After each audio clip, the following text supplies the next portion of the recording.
All right, and we are live. Woohoo! So, hello, Internet. Welcome. This is me and the disembodied voice of Reader1717. Hello. Cammy. I guess would be the shorter way to refer to you. Yeah, sure. Please do. Yeah. Call you by your name? What? What's that? Yeah, who is that? Yeah. And we're here to talk Wonder Woman, which is something I've wanted to do with Cammy for years, so I'm super stoked. So am I. This has been, like Matt said, years in the making, so to speak. Right. Long time coming. And what really prompted us, and where we're going to start from for a launching point of talking about Wonder Woman, but I want to get past it, is something we've both put out videos on, Earth 1 Wonder Woman, which I think no matter where you're coming from was disappointing, at least some respect. Because this is probably one of the most anticipated books to come out in recent memory. I would say so, definitely.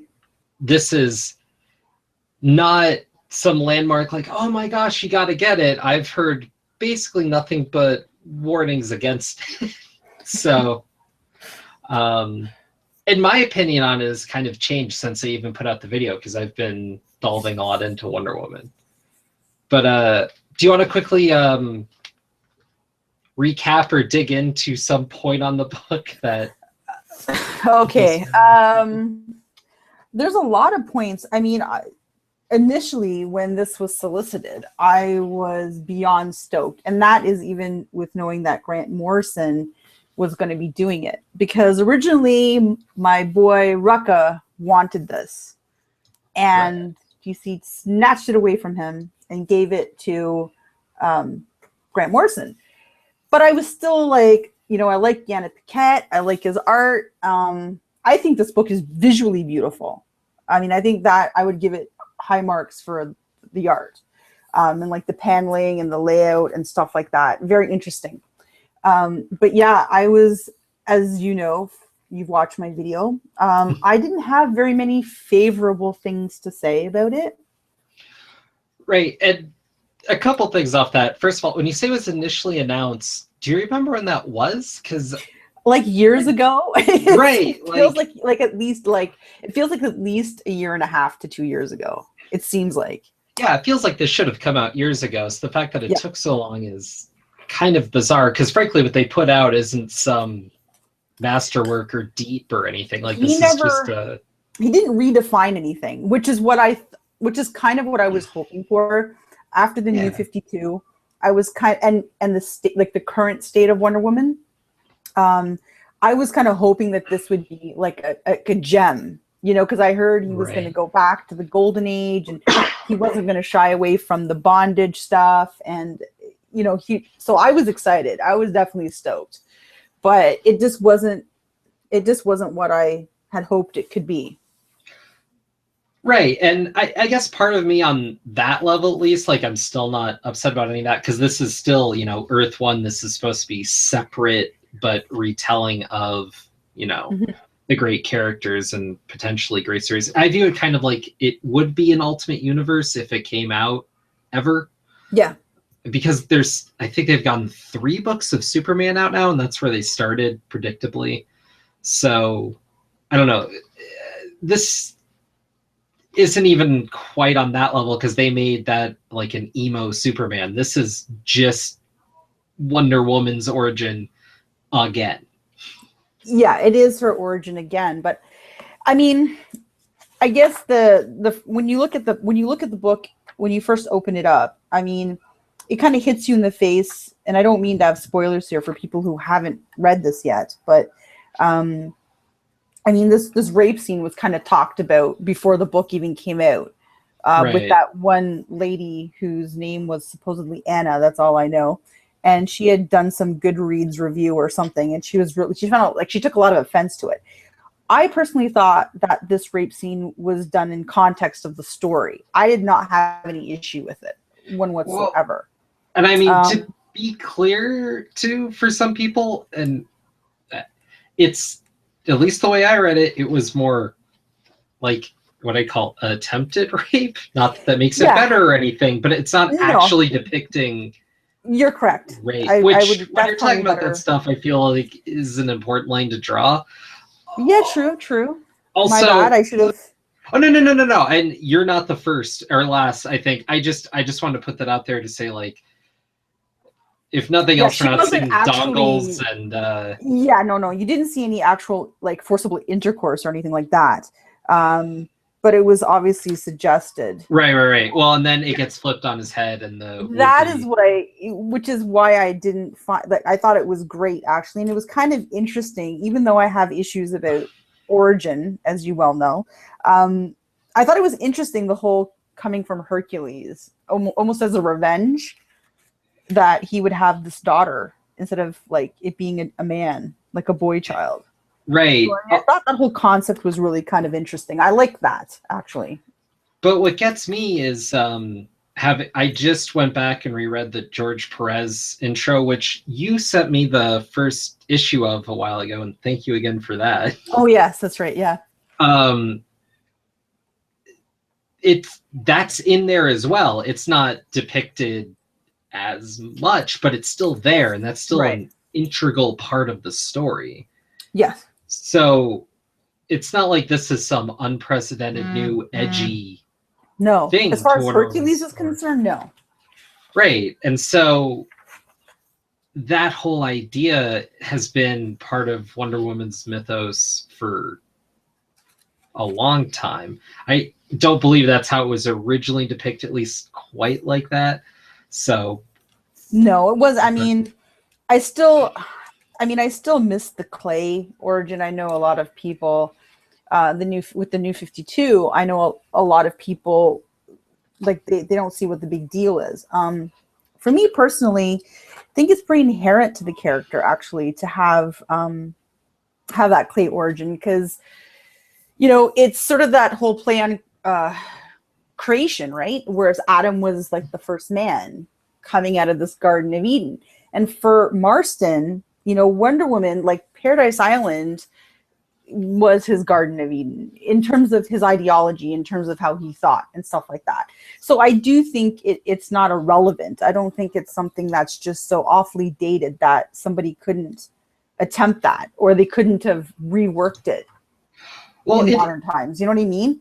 When you change that, you change the character, because with her being of Clay origin, and, you know, it's a lot of things. It's her not being, she's purely a feminine creature. She is raised and essentially created, molded by woman.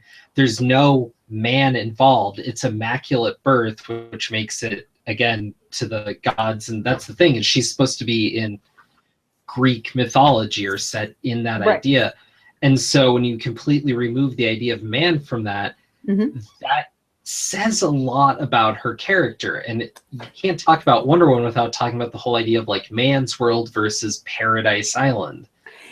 Exactly, because we're talking about a matriarchal society versus a patriarchal society. And when they removed that, that's why I was so upset, because it is intrinsic to who this character is and what her purpose was, what was her motivations and stuff like that, in terms of going over to man's world and trying to bring qualities that were sort of lacking, like those feminine qualities, strength, nurturing, peace, love, things that for the most part are not really seen as being overtly powerful qualities, but in actuality they are: truth, justice, all that stuff, right? Well, that's what most heroes are trying to epitomize on some level, right? Like Superman, truth, justice, and the American way is some of that.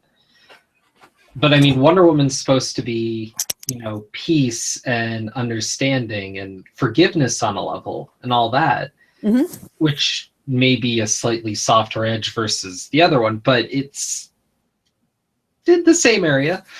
Yeah, it is.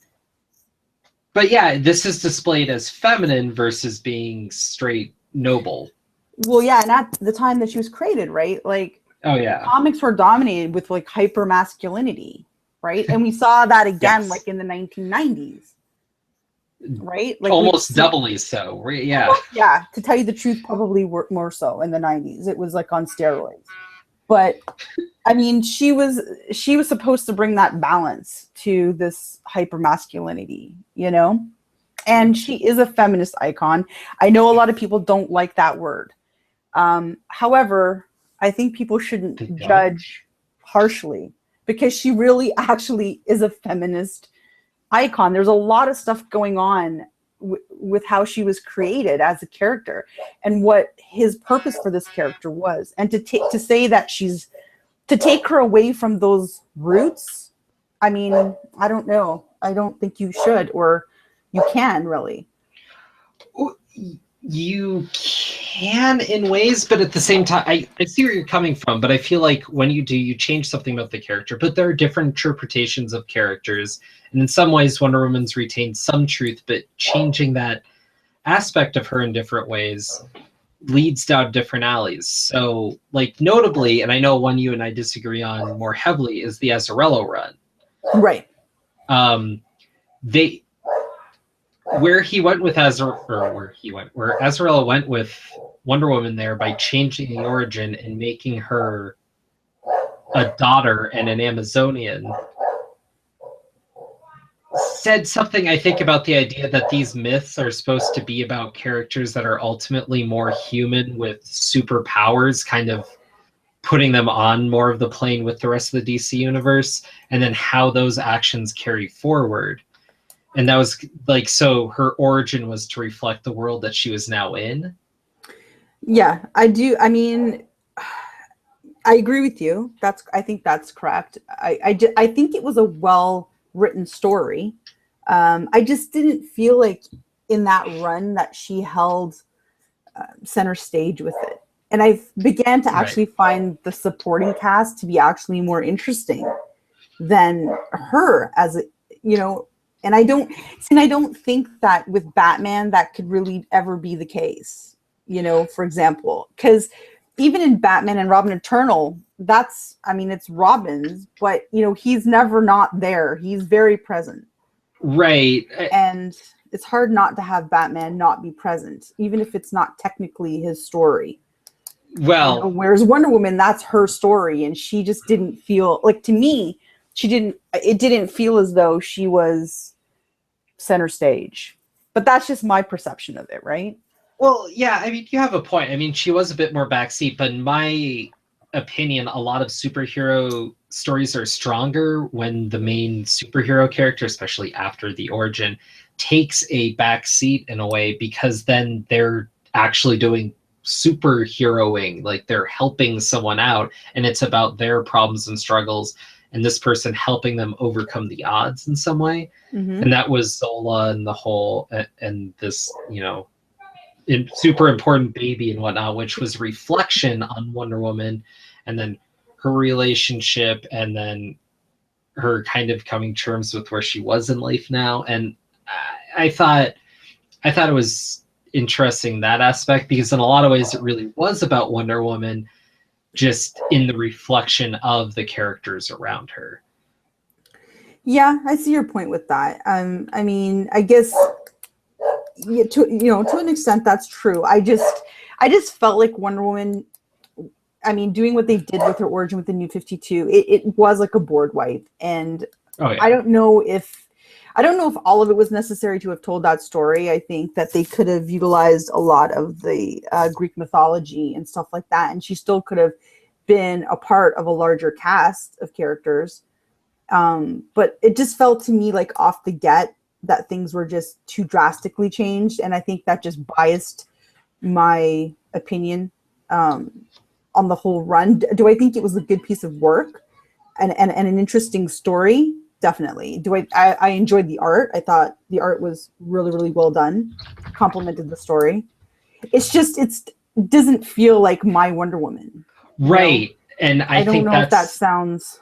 And here's the thing that part of what I wanted to get to was that Wonder Woman is a character that I feel in some ways is so limited by her presence, which is bigger than she is as a character in some way. Like you said, she's a feminist icon, and she is in some ways to her detriment, because you can't really, once a character reaches that kind of status, it's the same thing people complain complain about with Superman. Like, you can't make Superman dark because then it's not Superman. But then where do you go with him sometimes? That sort of thing. Like Wonder Woman, what can you do with her if she's not always reaching her full ideal?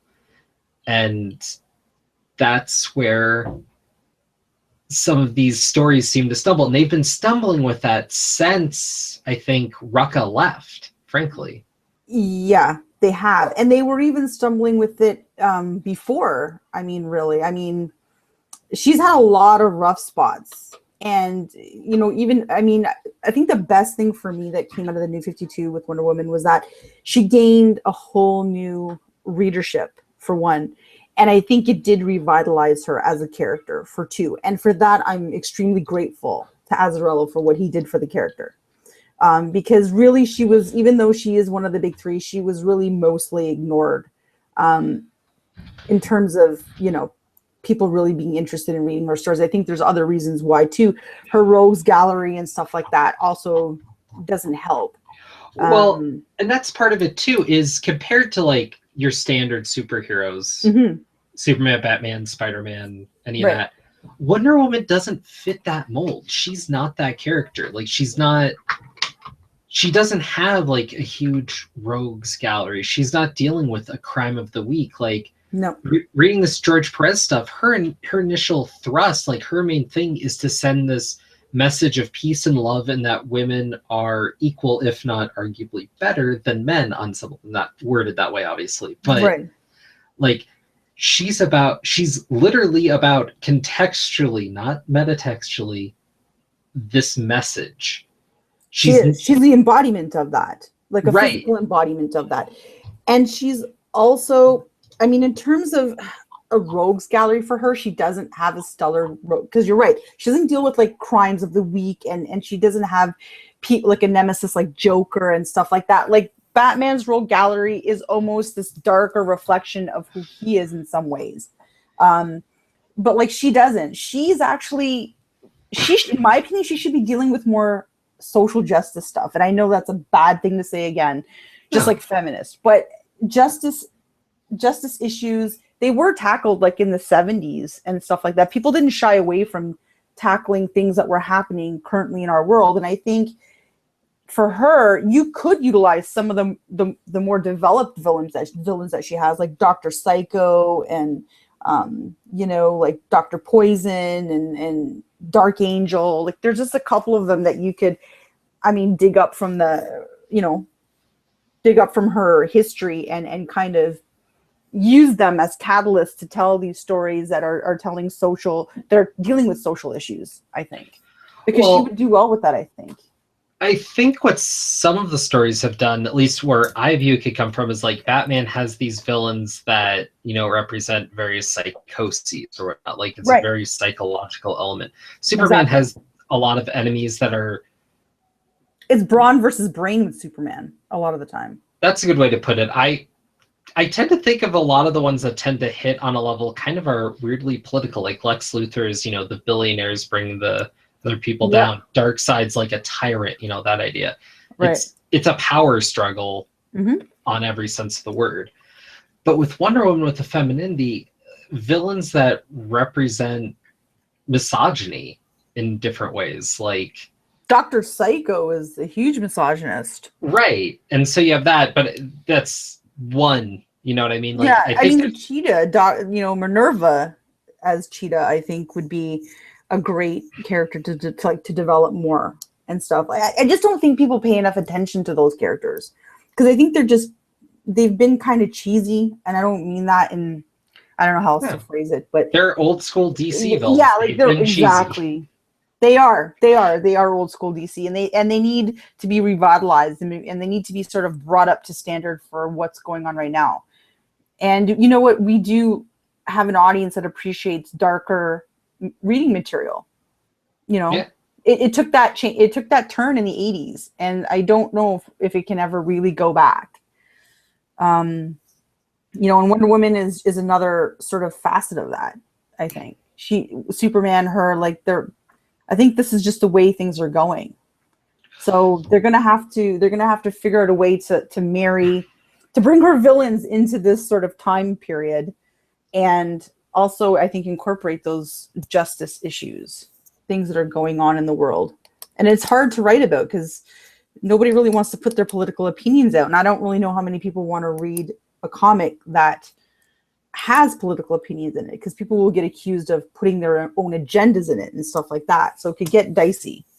Oh, definitely. But I mean, the fact that Wonder Woman isn't tackling something that's something along the lines of how people view Gamergate right now, like that's a conversation that seems like that should be taking place in that sort of a comic. And it'd be amazing to see something tackled like that, considering who she is. I don't think that, I mean, there's a lot of people that have mentioned to me that, I don't know, that I don't understand the character as well as I should, for saying that she's a feminist character and all this. But my opinions are coming from these are just comments that I've gotten when I did my video, and I left up the comments for a reason. I didn't delete all of them, but I wanted to hear what people had to say. And even if they had a different opinion than me, that's fine. But I wanted to hear what they had to say. And some of the opinions were, no, that's okay. So some of the opinions, were that, she's a female character that's written by men for men.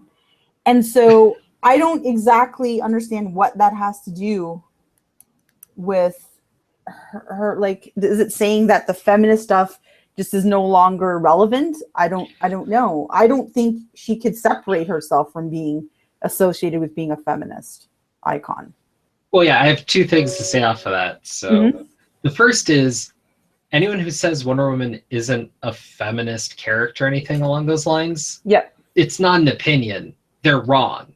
She was on the first cover of Miss Magazine, which was a magazine which was part of the feminist movement, and they used her as an icon for a reason. They all sat around and agreed on that. That's a critical part of the history of the character. It's brought up in every retrospective. She was a character that launched women to other media spaces. I mean, that Wonder Woman TV show, now maybe you look back and looks really kooky and whatnot, it's not so much my thing, but the fact that existed in that way was a big deal for the time. It was a step forward. The fact that, Wonder Woman was a comic with a female lead was a big deal at the time, because she was a first for a female hero in so many arenas. She's pretty much automatically a feminist icon, but people forget that feminism has a history and that it's been steps up over time, and it's not just the way we view it today. Oh, no. I think that's the thing. I think they're thinking in terms of how we view it today, and I think they're forgetting about when she was created and what her ties to that women's suffrage movement was, because there is a lot of ties to that, right? So I think you're right. I think that they're focusing too much on how people in social media are sort of defining what a feminist is, as opposed to what a feminist actually is. They're just feeding off like a stereotype, I guess. But I mean, I'm really interested to see like where Greg Rucka is, what he's going to do, because in some ways also he is going to be telling yet another origin story because he's going to be writing the year one, and then something that's happening in a current timeline. Yeah. Which under any other writer I would be very, very nervous of, but I trust Greg Rucka's voice with this character. But again, we're getting another origin story, so I don't, and I don't think he can change what happened in the New 52, even though this is now Rebirth. I don't think that that's going to change, because the movie apparently is based on the New 52 origin. Yeah, which is weird, because the whole point of this DC relaunch was to be more in line with the media. So how much are they going to change it anyways? I don't know. But beyond that, I'm just sick of, I've been doing this all weekend. I'm kind of sick of Wonder Woman's origin. Yeah, me too, to be honest with you. Well, it's the same with any superhero at this point. I'm kind of sick of their origin, because they feel the need to retell it all the time. And only really needs to be told once. It does, but I think with Wonder Woman, I think that for me, I think a lot of people tell the origin because they don't know what else to tell. That's well, and that's something I was reading. Yeah, I was reading an intro by Brian K. Vaughan for a collection of when they relaunched Wonder Woman not too long before the New 50s, well, my perspective, but early 2000s. Right. And he's talking about how Wonder Woman doesn't have a lot of recognizable side characters comparatively to a lot of the other DC characters. She doesn't have a lot of memorable stories compared to a lot of them. What do you mean? Like she's missing her I don't know, like her Jimmy Olsens and her Commissioner Gordons and characters like that? Well, because she has Steve Trevor and Etta Candy, but beyond that... And they really haven't been done that well. Right, and those characters are present, but they don't... Like, Steve Trevor has to be the dude that lands on Paradise Island, so he's automatically kind of put in a certain role. But beyond that, like, we've seen him in so many different ways. Like, it doesn't really seem important that he's anything but a fighter pilot and has a penis. Yeah. Well, what did you think, since you're talking about Steve Trevor, what did you think of him in this book? Because I had my opinion of it, and it wasn't good. Mine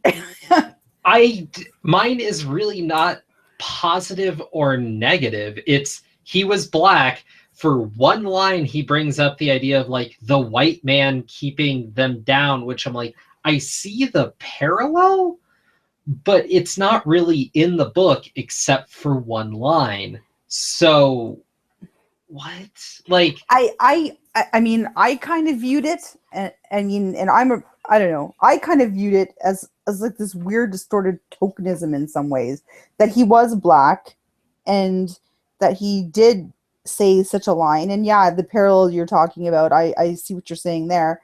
But he's void of a personality. Like like you said, apart from him playing the role of the fighter pilot that sort of is like the catalyst that brings her to man's world, quote unquote. I mean, he didn't he can still be that. He can still have that role, but can it not be more developed? Well, like, when has he really ever been developed? Like, barely ever. He's just that bridge. Yeah, well, and I think they kind of played on that. Like, there's a line also in the Earth one where they say, he thinks she left because of this man or whatever. He was just a bridge to get her out of her viewing Paradise Island as a prison, which is kind of a parallel that's played with all of them. But I will say, this Steve Trevor was far preferable to the one in the animated special that they made several years ago with Bruce Timm and all the kind of usuals for that sort of thing. Right. That one was voiced by Nathan Fillion and was super cringy. Like, there's a lot of like stupid like catcally jokes in there and whatnot that really fell flat.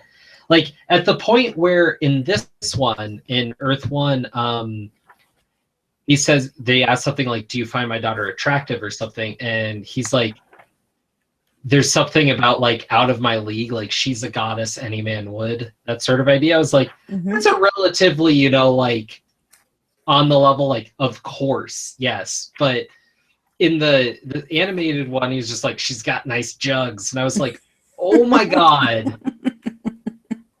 Yeah, I remember that actually being said in that.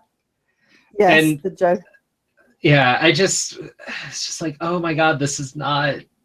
Well, right. I mean, recently, the actress who's playing Wonder Woman, she was interviewed by an Israeli magazine, and they were like, well, you're a little bit flat-chested, and Amazonians are not supposed to be that way. And she was like, well, actually, they're not supposed to really have two breasts, so technically I should only have one, because that's how, so they can shoot their arrows better. But like, the fact that that's even brought up in an interview, like, of all the types of comments and questions that you could talk about with a potential, like, a person who's playing this role, we haven't seen Wonder Woman on a big screen.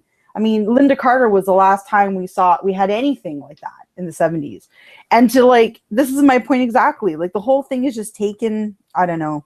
It's a commentary that with Wonder Woman, it's like that, right? It's always boiling down to something to do with looks and comments like that. And I guess, I don't know, people could say, well, you know, maybe you're being overly politically correct, but I mean, what other characters are talked about like that? Like, you don't talk about the physicality of Batman or Superman in terms of... I'd argue that actually, like, there is a lot of talk about the physicality of Superman and Batman, but it's in a different light. Like, but asking a woman about her breasts, though, like in an interview, well, yeah, really has nothing to do. You know what I mean? Oh yeah, yeah. Well, that's almost a separate what? conversation, because I've seen a lot about how people talk to like actresses versus actors, or how they talk to, and that whole deal. Which yeah. I mean, you're right. I just feel like that's almost separate from like Wonder Woman. That's more just the whole movie scene, which is part of the reason I don't go there a lot. But I think that's the I think that's the struggle with Wonder Woman, though, is that people are trepidatious to deal with her because of the political correctness. Oh yeah. Like, I think that's all part and parcel of dealing with her. And then, like, how do you, okay, what is appropriate to say in a comic and what is not? Or what can we show in this comic and what is not? And when are these feminists, quote unquote, going to jump on us for doing something? Like, these are all, I think, part of the things that have hindered this character and her evolution. In some ways, I'm kind of just as guilty, like the way we were talking about it before. Like, there's no way you can write a Wonder Woman story without pissing some people off that care about the character in a certain way. Because if you don't tackle any issues, you get our ire. If you do, you're going to get other people's. If you handle it one way or another, like, there's no right answer. No, there isn't. And this is all, like, that's what I'm saying. This is all part of the problem as to why we haven't had really, like, consistent good stories. Yeah. There's been shining moments. Like, there's been some people that have picked up the pen and they've told really good stories. But, like I was saying to you before we went live, like, I can't deal with the John Byrne version of Wonder Woman. Like, and I've never touched it, so I couldn't. Well, after reading George Perez and Rucka and Gail Simone and in the original stuff, like, man, it's, I can't even, like, I can't read it. Like, I tried several times and it's just, I get bored. I don't know what's going on. Well, and I think this is almost a lighter thing, because when we were talking before, I was telling you I've dropped Deadpool because I've read Deadpool by all these different creators and it's great. And I'm reading it now and it feels like a parody of itself. Mm-hmm. You've read all of the greatest Wonder Woman arcs, stories, creators, however you want to look at that. And I think you've read all of that.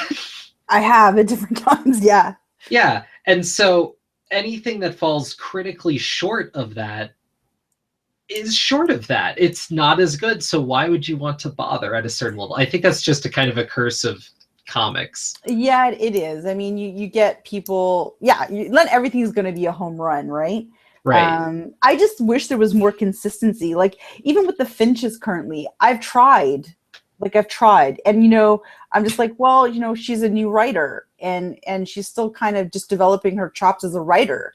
But then to stick her on Wonder Woman and after Azarello, I mean, it was just setting her up to fail. And it was setting up the character to fail, you know? Mm-hmm. And I mean, now it's just waiting to die, just like Batwoman had to wait to die. Well, we'll get a fresh start. There might be some interest after this Earth 1 thing. But what gets me about the origin was talking about how often it is. So, I mean, like, there's the George Perez retelling, which was like 6 issues to get through the origin, which back then was not super standard. And was actually told really well and took all these issues and made it a different thing. And it really spun out. There's a lot of aspects in there. Like, she talked Greek for the first several issues until she slowly picked up speaking English just by hearing it, which is almost one of her most impressive superpowers, apparently. I mean, then we just kind of gotten to a death spin after Greg Rucka, because, I mean, after that, they kind of went there when they relaunched, I think around, was it Infinite Crisis? And then they told it again right before the New 52 when Straczynski was on it. Then they retold it again in the New 52. And then we're getting Earth 1, and now we're getting this, and that was for only animated special, and then presumably the movie, and it's like, oh my God, any other Wonder Woman story, please, just any. I'm begging for the same thing. Like, I mean, I just want consistency, and I want something past that origin, like what you were saying. Like, look at all the origins you just rhymed off. And Yeah. I've read a majority of these things, and I've almost forgotten about it because it is the same thing. It's just with a slightly different spin. I mean, the most jarring, in my opinion, was probably Azzarello's compared to the rest of them. But Yeah. I mean, that's because I also think Azzarello kind of turned her into a different sort of character. He did. He turned her into the God of War, which is to me completely opposite than who she's supposed to be and what she kind of stands for. And so now we're going into this rebirth, and where is she going to be left standing? Where is Greg Rucka going to have to just, come in and sort of, is he going to flip these tables, or is he going to carry on with her being like this? I can't see him doing that. Well, the other thing too was when I was reading Perez or looking at these other ones, like Ares, God of War, is her main rival. Like if you had to pick like an arch nemesis for her, that's it. Yeah, I mean, that's the opposite of who she is, right? That is, he embodies everything she is not. Right. And to make her that. Like, the thing is that's an old trick. Like, after you destroy your enemy to essentially become them on some level, like that's an old literary idea. I think there's some merit in it. But eventually, like, the story just didn't go far enough to where it came back around again. She kind of shed that to come back to her core in some way. Yeah. Instead, we get her balancing being the God of War and on the Justice League, her own person. Like, what are you do? Did you not understand where they were going? Well, this is what I'm saying. Like, where does continuity fall into this? That just common sense wise, not just continuity that we know of in terms of what we read in comics. Like, who is this character, and what is she going to be? And if you are going to play with those literary tricks and make her into the thing that she actually hates, you've got to the way he left the book too, it would be hard for really most writers to pick it up and really change, like turn those tables readily, I think. Because he kind of, I don't know. I think the way he left it, he didn't leave it in a way that was going to be easy for anyone. I don't think. No, because he left it right after that happened, basically, and there's like this new status quo, and then off. Whether or not that was editorial or not, I don't know, but yeah, that was kind of a weird time to leave. It was weird because it's almost like he built up the storyline, and he changed the origin. He built up the storyline, and then it was almost like I felt like he abandoned it like you said, at a point that was awkward. And I'm like, okay, well, now what? Like, now what is DC going to do? Who are they going to put on this book? What is this character going to become? How is she going to deal with this? And is she going to turn around? Because as a fan, I want her to turn around. Because I don't want her to be Ares or Artemis. I want her to be Wonder Woman. Well, and she didn't want to be, and nor should she have ever wanted to be. But no. Yeah, it just the tack that followed that just smacked of someone who didn't understand the character on any level writing it, which is always nearly impossible to digest. Right.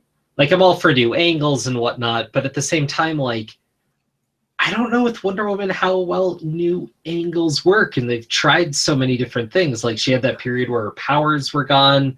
And that really went over well, didn't it? Like, people, at that point too, I mean, people were pissed. I mean, that too was in the height of like a feminist movement. And having her stripped of everything, again, was like, okay, it is depowering for women. And she was that sort of icon that a lot of women around the world could recognize and looked up to and found strength in and stuff like that. So, to do those types of things, I mean, it's interesting for a story, but then this is the political stuff that this character is saddled with, and she will forever be saddled with it, regardless who pens her story.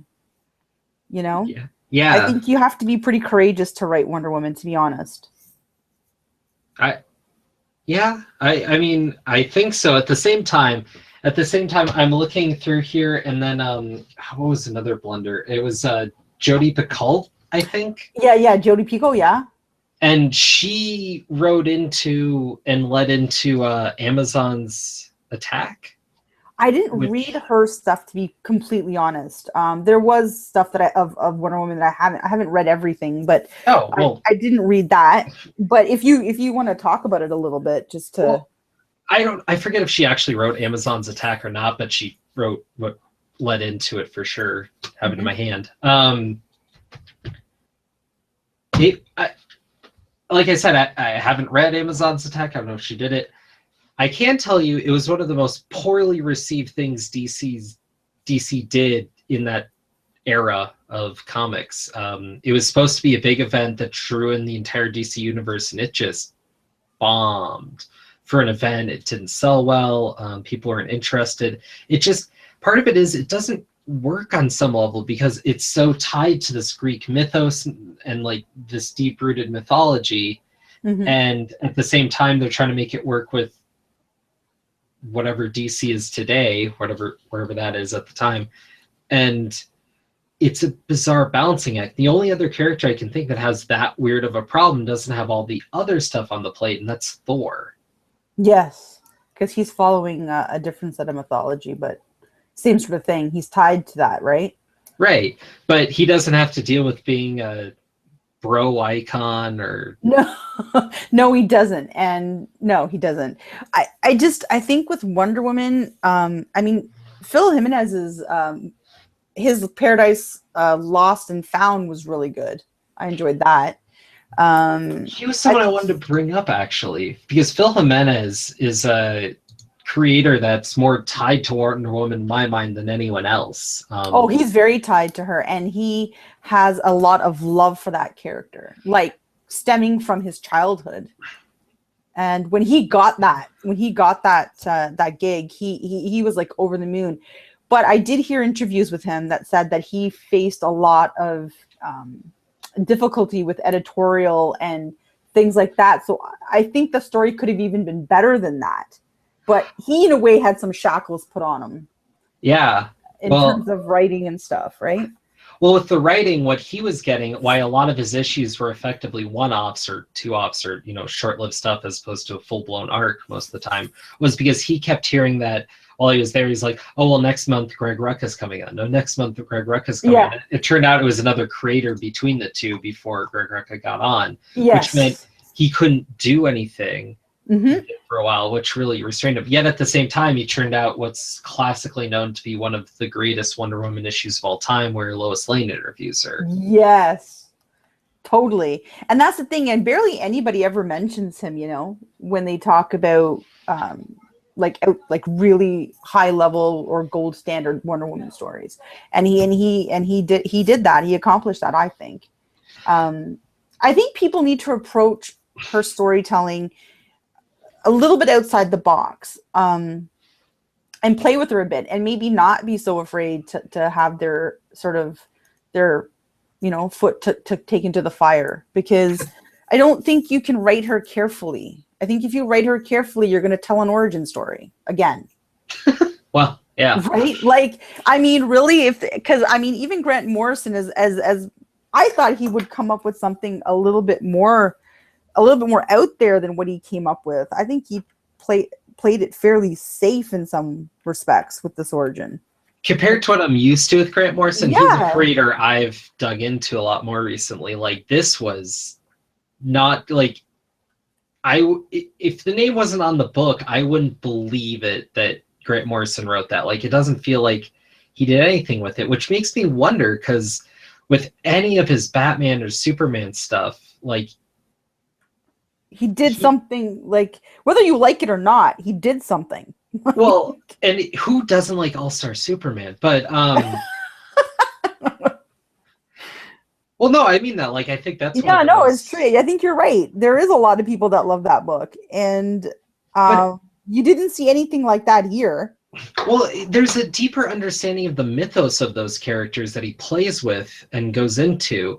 And with Wonder Woman, it just felt like some writer trying to like make this assignment work, not like some passion project. I And think you're right. And I think he had a checklist, like yeah, chains and bondage checklist. Like check it off. You know, like the whole Hercules and Hippolyta thing, check that off. Like I think he had boxes that he was ticking off as he went, at like throwing at a candy. But and again, this I didn't like his portrayal of her, and I thought that there was body shaming issues in this, and I caught heat for saying that. But I said to one person, "Well, show me where this conversation like pushes the story forward. Why is it here? What does it do for the plot of the story?" I get the mentality of it. Like it's supposed to be like Amazons are these warrior women. They have problem with this world of man. They're viewing because it wasn't just Etta Candy. It was No, it was everyone in the sorority. You know, they're misshapen and whatever. And I'm like, typically, and I'm not sure if they were playing with that idea as well. Like Amazons are supposed to be tall and built and with one breast and such. Yeah. Well, but, yeah, but but I'm saying, we're not like, going there. I know, but what I'm saying is I think sometimes, I mean, and that was my biggest argument, or the argument that I faced was like people telling me like, well, you know, they're athletic and they're blah, blah, blah. And so, you know, of course they're going to come here and tell, the women in man's world how obese they are and whatever. But I'm like, was it really necessary though for this story? Like I've read like original like Wonder Woman stuff like from back in the day and she's in there, but they don't address her weight. She's just a character, and she's a really good character that kicks so much ass. And she's a wisecracking character, and she was fun, and she brought some levity to Wonder Woman, you know? Well, I'd say two things right there, though. Yeah. So with the body shaming thing, like if they wanted to go that angle with the Amazons doing it, I get if they have Artemis saying it there. Like if they wanted to do that, like have one of the other Amazonians say it, maybe coming from Wonder Woman, I don't know. That doesn't fit Diana at all. No, it really doesn't. I mean, I don't believe she would say anything like that. I just not from the stuff that I've read that is like Golden Age stuff. Well, certainly not like that. But in the George Perez one, the first time she meets Etta Candy, who's in the Air Force and working all that, she thinks to herself, here's this woman who would be like twice my size in width, something along those lines, but she has this nobility about her and she's able to do those things. So like she addresses it, and like you could see like it's this alien thought because she's from Paradise Island where all the women are built and there's all that. But she's saying it like, oh, here's this woman who physically is like this, but there's something else there. Well, and I think that's just the point. I think she thinks it. Right. And it's how does it exactly? Well, how does this writer execute this? How do you take this idea of this race of women who are foreign to whatever's going on in man's world, and what are their perceptions when they come here? Yes, they are going to definitely have different perceptions of how people look in general, regardless of their gender. But the problem I had with Earth 1 was just like you said, it came out of Wonder Woman's mouth, and it didn't do anything for the story. Like it just, I don't know. I think Grant Morrison was juggling a lot of stuff, and I don't think he intended to do that in terms of just being callous or anything. I just, in thinking about the book and in rereading it after that, I mean, maybe it was just poor execution on his part. I don't know. Yeah. But I think George Perez did handle it much better. Yeah. I don't know. It felt out of place for me in Earth 1. On the other hand, though, woo. I couldn't stand. That too sounded like, I don't know, something ridiculous. Like it just, I don't know. And it's, and there's also something that is sort of a stereotype, is that all women are so super judgmental of one another. And we will always judge based on how the other person looks, or we're jealous or whatever. These are things that women contend with. And I think it's not wrong for women to discuss these things once we're talking about a Wonder Woman book, because I think it's important. Yeah. I mean, whether people agree or disagree with me on that, that's fine. But I do think it's important. Women's issues and all that stuff, they are tied to this character, whether people like it or they don't. And you have to take all those things into consideration. That's true. Although, talking about like the issues and all that, I don't know what sprung into my mind with that, but there's this whole Superman Wonder Woman book that's been going on. I have no idea what happens with any of that, but I feel like that would play a weird role in the whole man's world versus Amazonian thing. I don't know either. I read a little bit of it originally and then I dropped it, so I really have no clue as to what's going on. But yeah, I mean, I don't know. Wonder Woman in Earth 1, like I said, I think he had good intentions. I think he was sort of maybe going in the right direction with things, but it was just not what I had expected. It was, I think, not what he was capable of doing. I think he could have done something more with it. Yeah, no. Well, and part of what we're talking about, it may have not been the greatest run, but if you look at Gail Simone's run, a lot of what we were asking for was in that. You know, Yep. There was a play with the cheetah to build up that arc, but then there was her Doomsday, which was genocide, which was this amalgamation thing. And it was just like hate and misogyny and just all this stuff. And she could barely eke out winning, but found a way. And it was this big climatic fight that was a representation of a lot of stuff and had a lot of that weight. And that, I mean, looking back and talking about it in that way, like I realized like it's essentially stealing from the playbook of other heroes, but it was so much better than just getting the same There's story. so much to be said about execution and about, that's what I was saying earlier about thinking outside of the box and touching on like social justice issues. And I don't mean it like Tumblr or like what's going on Twitter. I'm talking about actual injustices that are happening in the world that we live in, and taking some of those and turning them, like using characters to embody some of those ways of thinking. And I would love to see Wonder Woman challenged by that. And how does she tackle these problems that are happening in today's world, being sort of, you know, espoused by various characters, and how does she, and however they want to create them, whether they're monsters or aliens or people, like however it's done. I just want to see somebody come in and just get their hands dirty and just really, you know, Oh yeah, well, and have a vested interest in the character.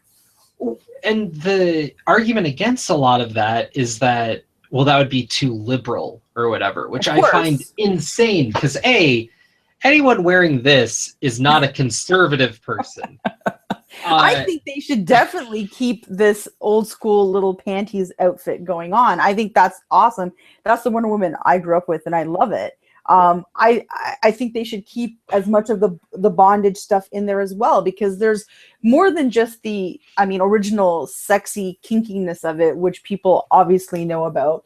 I mean, there was, like I said, ties to the suffrage movement where women actually chained themselves to the White House gates, where they marched in chains and stuff like that. That's all, you know, that's all part and parcel of where this character came from and why she's always depicted being tied up and breaking chains.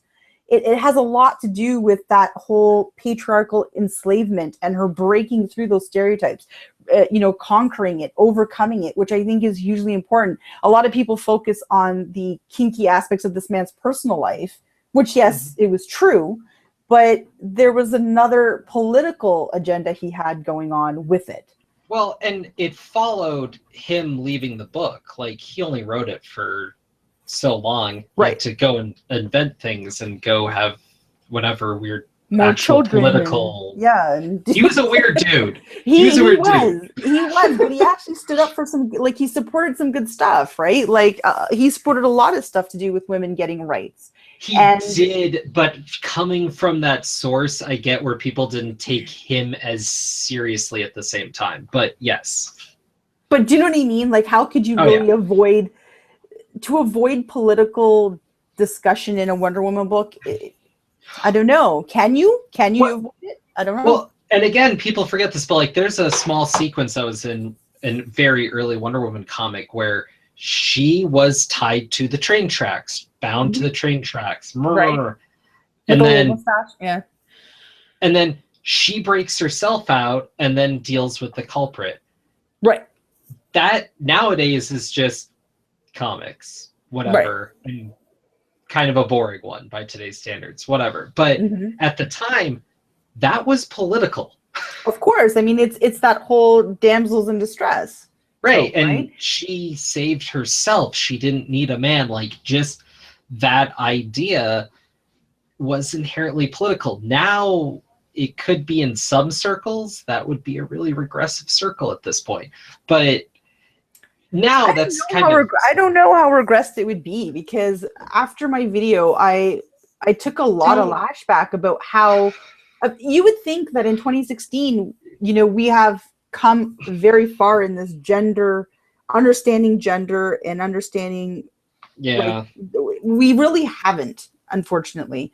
And that's why I'm even more so passionate about keeping this character connected to her political roots and as a feminist character, because I think if we start to dismiss that and take this away from her, I don't know. Personally, for me, I think that would be awful.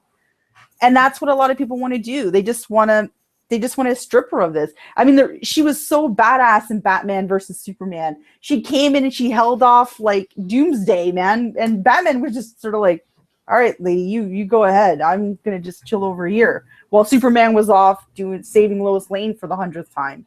But like, seeing her come on screen, I just got so like stoked. I was excited. I was like, oh my God, you're awesome. Look at you. And she had the lasso out and everything. I loved it. And I don't know, to see that strength in whatever, I want her to be tied to the political stuff, because I think she's strong enough as a character to take it.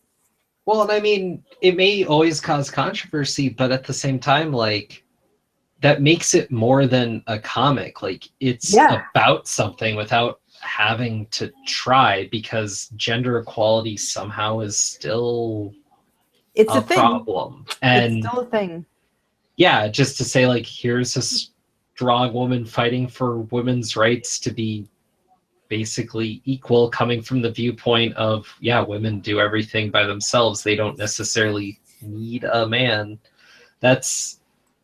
Somehow that's still radical to some people, and you're pointing it out, and it's depressing to me. But it's very radical to some people, and I don't believe that I have radical views by any like stretch of the imagination. But I do believe that in North America, we are blessed to have as many of the rights as we do have. But for a majority of the rest of the world, they don't. There's still struggles going on, and she represents more than just North America, to me anyways. Well, she should be representing Greece, right? She should be representing, well, I think she's an icon for a lot of girls everywhere. I really do think so. And I think she's one of those, she's that picture where if you show her, and even if people have never read a comic of hers, they'll know who she is to some degree, I think. Oh yeah, and from a cynical angle, there was a period of time, especially probably around like the John Byrne era or some of that stuff we were talking about, where Wonder Woman comics weren't really selling, but they just kind of kept putting it out because all the merchandise and whatnot is where the money was at, and serious money too. Like, she's definitively an icon, and her icon is bigger than she is. Yes, I agree. Most definitely. I mean, her merch definitely is right up there with, I would say Spider-Man and Batman and Superman, in terms of people buying stuff of hers. But yeah, like it'd be a shame to see the political aspect of her buried, because what would you have then? I mean, if you look at the X-Men, there's a political side to that. They've tried burying it before. But would it be the same thing? Like, if they bury, like, you say that, but they're tied to these characters. They're part of why so many people identify or have a love for the characters. I mean, I don't want all my characters to just be one-dimensional. I want them to have a struggle. I want them to represent something. What character do you want one-dimensional?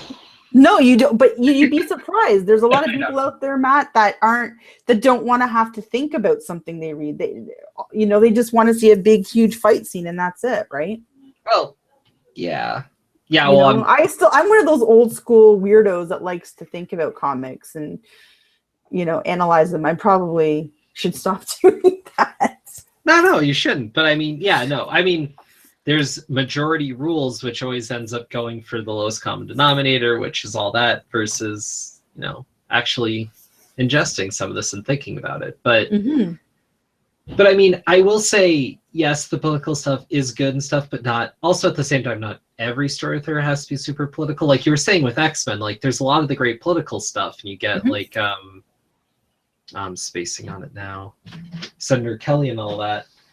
But I've heard a lot of people who enjoy X-Men comics and who consider themselves fans of the X-Men to varying degrees say that one of the reasons they were attracted to them is because they themselves felt different. Right. Do you know what I mean? Like I'm talking about connections that people could make to a character. I think Batman fans have a connection to Batman. There's something about him that intrinsically draws them to that character. Oh, definitely. You know what I mean? Spider-Man 2, he's another one that people feel drawn to or they can identify in some way. And I think with Wonder Woman, that's what she has with women. I think women look at her and they see her, holding her own with all these big boys, and it's very empowering, right? Right, but there's something inherently about the feminist message with her, which is great. Whereas you get a character like Black Canary, where that's not necessarily the case. Like she is just kind of a woman who is there doing that, and it's not that same thing. No, whereas I think Oracle is much more a feminist character. Huh. As Batgirl or Oracle? As Oracle. Okay, well you did say Oracle. Huh. I mean, I think she overcame a lot of stuff, and I think she pushed on, and I think she represents a lot of strength and intelligence, and the fact that you don't have to. The fact that she had a disability and she was still like going on dates with like Dick Grayson and stuff.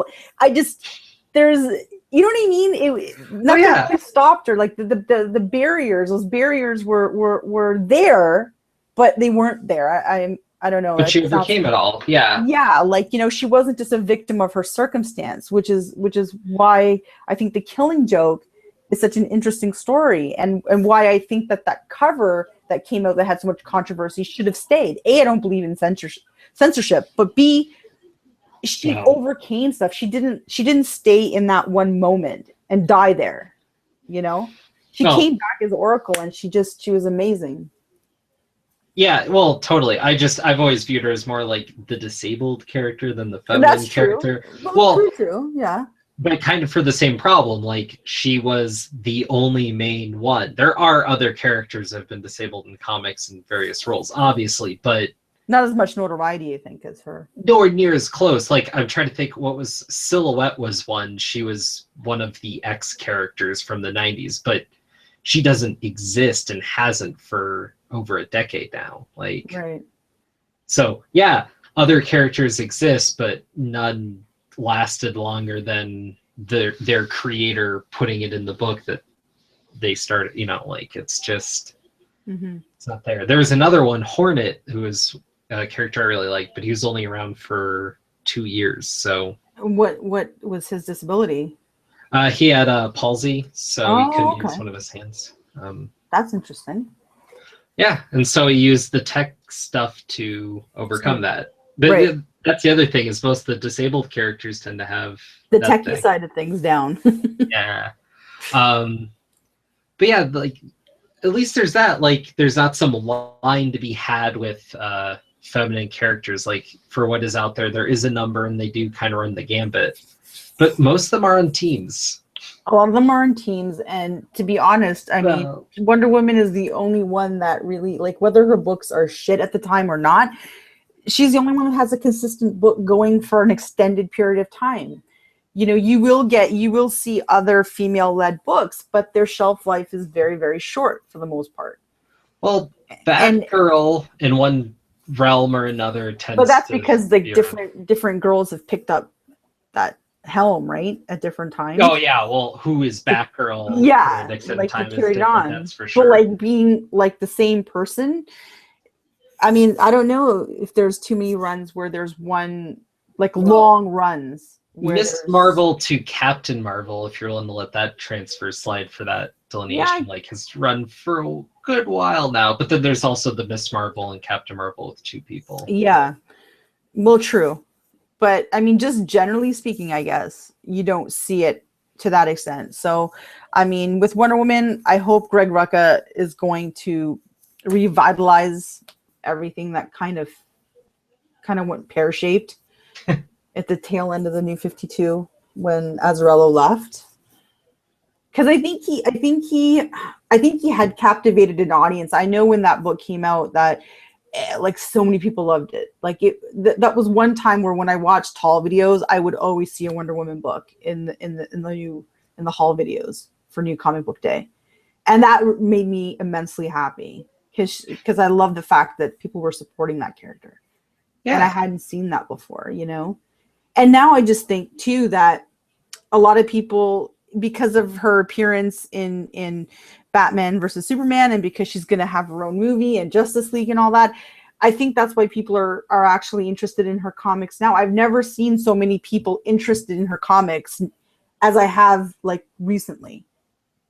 Yeah. And it's not because they're interested I don't know, right? Are they interested because of the stories that came before?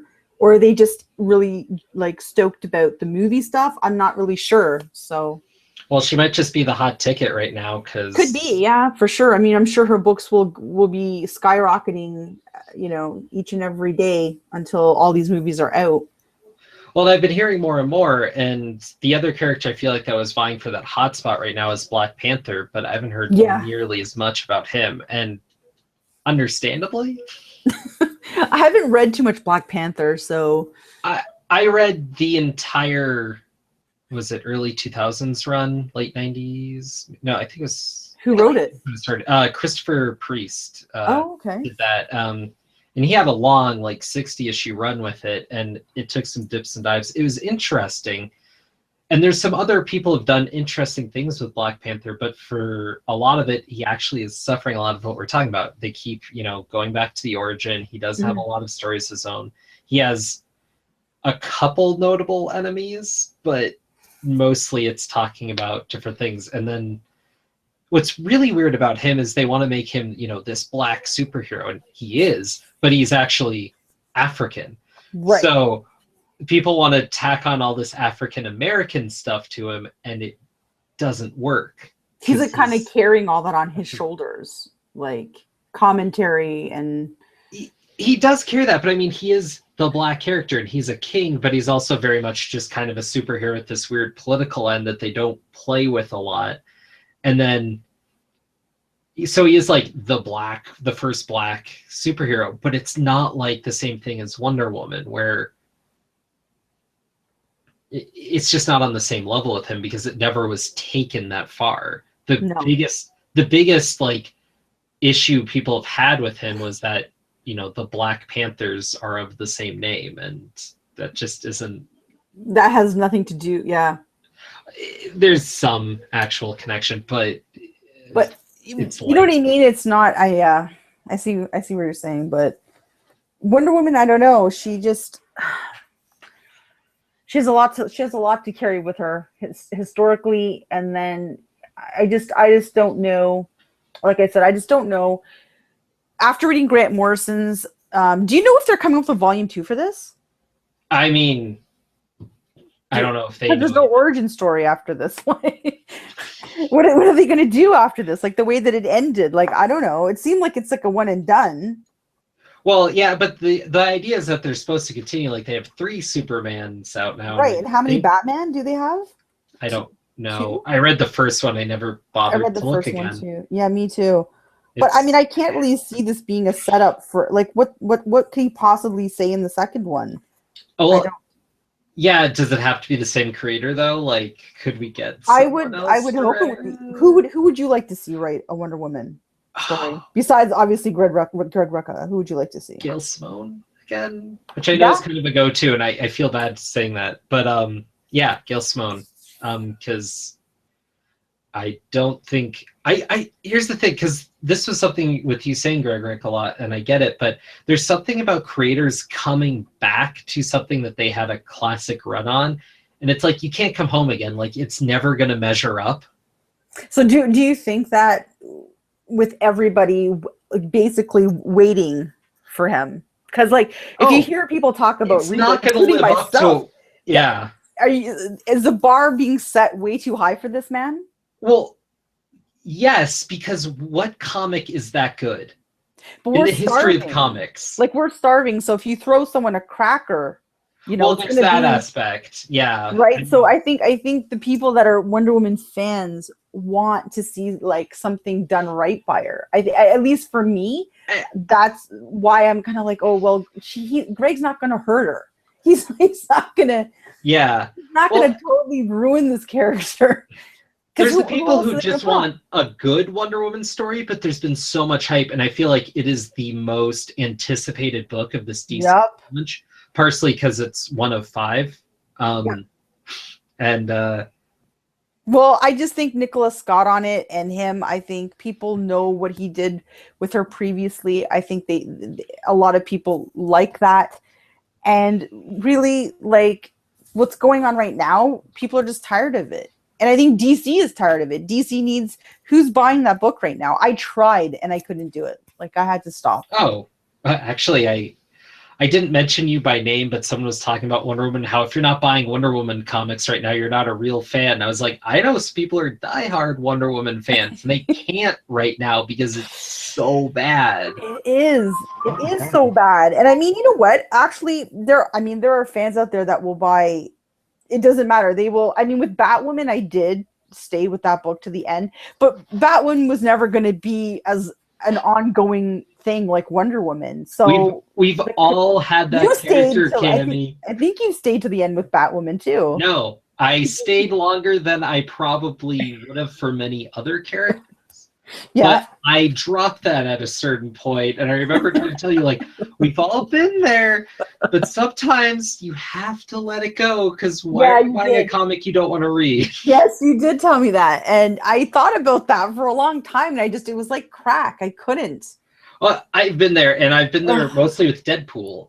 Right. I just kept buying it, and I didn't like it. Like, it's going to get better someday. And actually, my friend was referring to me as a battered housewife. He's like, you keep coming back for more. You know it's not good for, like, oh my God. He's going to do it to you again. Exactly. So, I know. This is how I feel with Wonder Woman. So, you know, I can't speak for anyone else, but I've definitely set that bar super high. And I'm like chomping at the bit to get that book. And yeah, maybe I'm going to be in for not so good of a surprise, or sometimes am I going to be overly biased? Like, am I going to just favorably think about this book because I have love for Greg Rucka, because I know that he actually gets this character? Well, here's a question for you. Like, will I be fair? I don't know. Yeah. Do you think Wonder Woman is at least a hair better when it's written by a woman and not a man? No. Leaving. Yeah, no. No, I don't, because I've seen, there's just been too many examples where men have written it and it's been so good, and there's been fewer opportunities for women to write it. Right. I mean, I would like to see, if it wasn't going to be Rucka, and if it wasn't going to be Gail, because I mean, look what Gail Simone came back to Secret Six, and I love the original Secret Six that she wrote. And but she came this back. New one isn't quite. Yeah, she came back, and it was like, I'd like to see Gail Simone take on Midnighter. Yeah, or Blue Beetle or something. She does really well with characters that are not at that point yet. She does really well with them. She has fun with them, and she gets her hands dirty with them, which I like. If I was gonna say someone else for the book, I don't know, Genevieve Valentine, Marguerite Bennett. I'd like to see some of those ladies maybe tackle Wonder Woman, because they've got a good sense of humor. They've got a great narrative. I'd like to see what they could do, you know, but I don't think DC is going to want to put them on something as big as a Rebirth event, right? You kind of have to have your all-stars on your roster. You can't have your substitutes come out for the playoffs, right? So. Yeah, you said event, something sparked my head. I'm like, if they want to make sales but just piss everyone off, they could just get Dave Sims to do Wonder Woman, and that would... Oh my God. There's many others they could get. Scott Lobdell. I don't know. Oh man, yeah, that actually might feel closer to real. That I don't know, man. If they announced that at like WonderCon, I don't even know what would happen in that friggin' oh, room. People would just get up and walk out. I oh think. my god, yeah, that'd be something. DC's not going to commit suicide like that. Like, they're just why he's still on the roster for any book. I don't even understand. Well, and here's the weird thing: I like some of his older stuff, but He's even because of stupid Johnny DaCosta, I read Red Hood and the Outlaws for way longer than was anywhere near reasonable, and it Johnny never got better. See, and I like JT too, and I wanted to read it, but then I heard all these things, and I'm like, oh my god, maybe I should stay away from this book. But yeah, I mean, I don't know. I'd like to see. I mean, those two ladies, I'd like to see take a crack at it. Like, I think they could handle Wonder Woman. I think they could tell a good story, and I think they'd have a fresh voice. But am I upset that Rucker's coming back? Oh hell no, I'm not upset at all. I'm just curious to see how he's going to handle two of these two timelines. Yeah. And again, with this year one, like, I don't know about that. And I don't know if that was his idea for this volume 1, like this Earth 1, if that was what he wanted to do. I have no idea. I haven't read any interviews or heard any podcasts or anything where he's talking about his sort of inspiration or intent. So, you know. Yeah, I could look for it. I just don't. I'm not there yet. I'm sure are you going to pick it up when it comes out? That's the one book I think I could more than any other. You have to at least pick up the first couple issues. Like, you can't tell me you're not even. Once I'm in it, I'm in it though. Like, 2 issues is 1 month. That's the Yeah, problem. $2.99 though. Look at the deal we're getting. Yeah, well, shipping twice a month. The problem is the pages or the price at that point, but when it's shipping twice a month, some of those books aren't going to be worth money eventually. I know. You know what? This is just a labor of love for me financially and time-wise. I don't expect to get anything. I just want good artwork and a fantastic story. That's what I want. Well, you're asking too much most of the time. I know. So. It's ridiculous. My standards are too ridiculously high for this. This is awful. I should just not get it. I'm taking off my pull list right now. I'm sure the Wonder Woman book will be fine, but it's like if I get Wonder Woman, I'm gonna probably get Superman and Batman, and you're gonna fall down that rabbit hole. They're doing an action, and Wonder Woman doesn't get a sensational comics. I mean, no, she doesn't. I mean, she's on the. I never considered putting a Justice League book on my.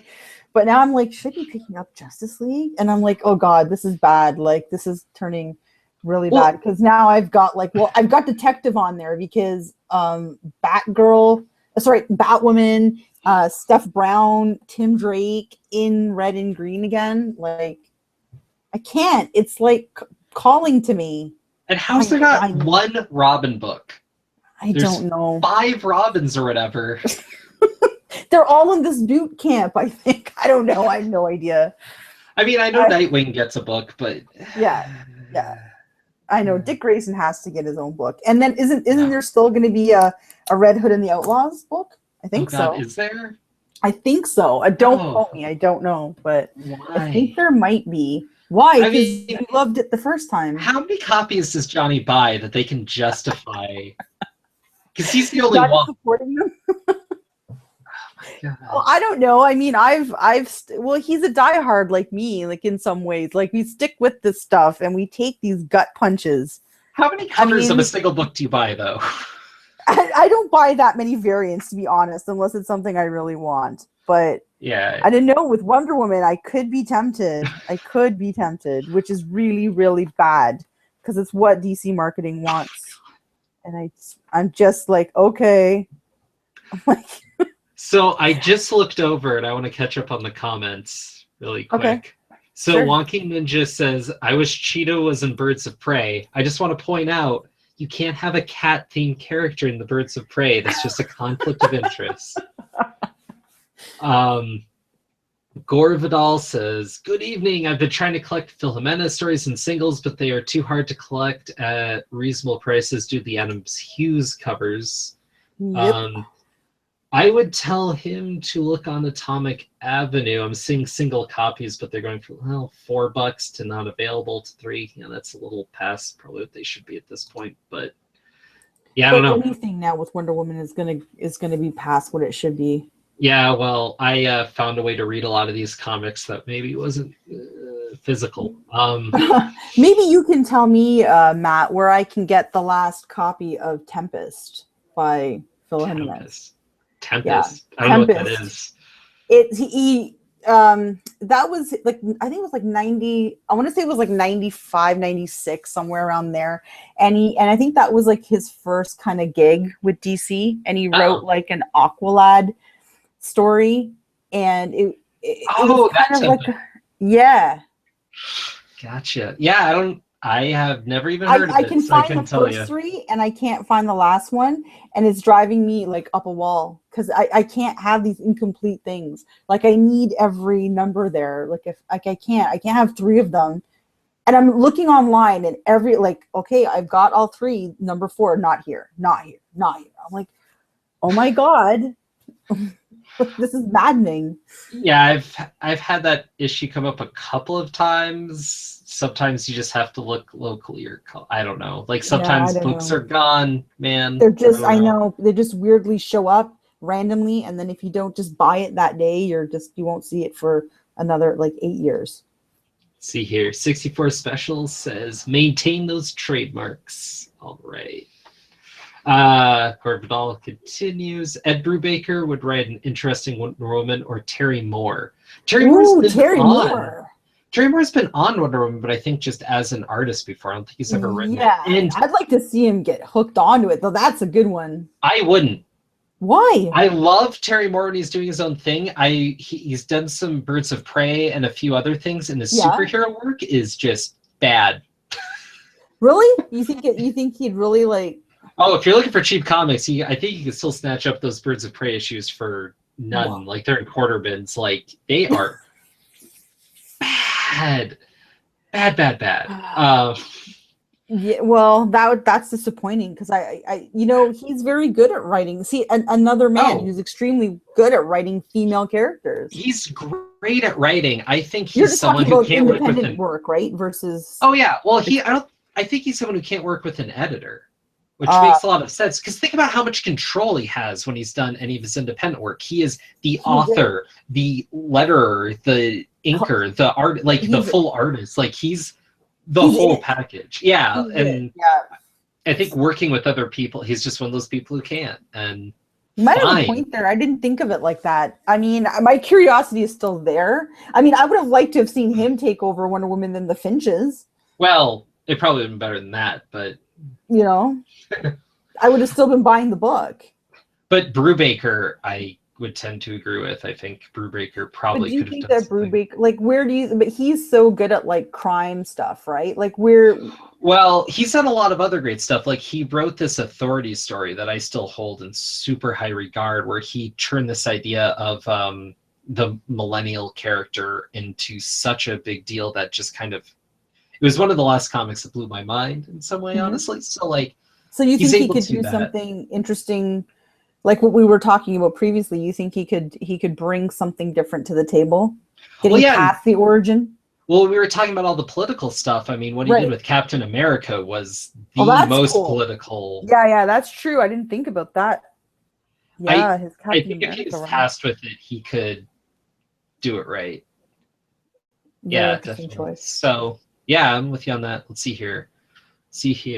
Christina says Rucka wrote Batman and the question again for Convergence. And that was great, so I'm not worried about him returning to Wonder Woman. That's a fair point. Yeah, that question, Convergence, was probably my favorite thing that came out of that. I wished I wanted more. 2 issues were just not cutting it. Because Renee Montoya, man. Well, yeah. Renee Montoya, I'd argue, give him the book to do her full time and make it the question than put someone else on Wonder Woman, because I'd rather have the question around end Wonder Woman than just get a decent Wonder Woman, honestly. But then again, we're coming back to that question of who else can handle her, I mean, can't he just do one Wonder Woman book and then do a question book? If he's going to do 2 books instead of doing 2 Wonder Woman stories? Well, that would be nice, but apparently that's not on the table. Not that any of No, this is. it's really not. I'm looking something up real quick. Oh, okay. So, Christina says, I'm going to say this wrong. Karina Pacheco. I probably just butchered that. Sorry, I can't do any better. On the fly. Is the female writer she'd like to see tackle Wonder Woman, and she is the woman who wrote Invisible Republic, which is a comic I do want to read, and I just haven't gotten to the trade yet, but that is one I want to read. So What's that comic about? I've not heard of that. I can't find the summary real quick, so I can't tell you. I just heard it was good and I want to read it. That's how I find out what comics are about half the time. Yeah, well, exactly. It looks like a kind of sci-fi warish comic thing. Okay. But yeah, sure, great. And what do you think? What do you think Scott Snyder would do with Wonder Woman? No, I'm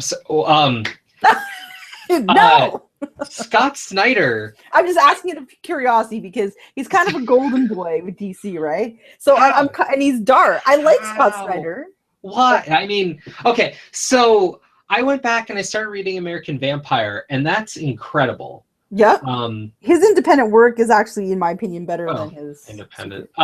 Whatever, you know what I mean? I use the yeah, term well, not the superhero editorial. Yeah, the non-superhero stuff. Yeah, but yeah, his Batman after a while is bad. Just like looking back on him, like how did he maintain that? And why are people on this? Like this was not done well, and this story has been told better before and faster, much faster.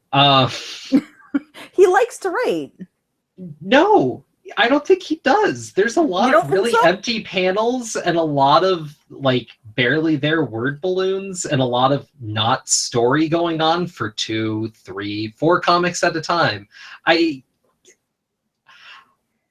He's off my list for writers I'd want to write anything other than the project he's working on that he cares about. Like, okay. So that's me. That's me. No. I mean, it's just a perspective because I'm just tossing out some names that I know are like big hitters at DC at the moment, and I'm just curious. And like, I was just thinking, like, what would a Scott Snyder do with Wonder Woman? Like, where would he take this character? Like, it would go to some dark place, I'm assuming. Well, we're complaining about the origin. Look what he did with Batman. You need to take a year to like expand on the origin of Batman. Like, yeah, I don't need a whole year, literally of year one. Like, you know, but that's the thing. Like, I think in general, a lot of these origins need to stop. Like, it's too much.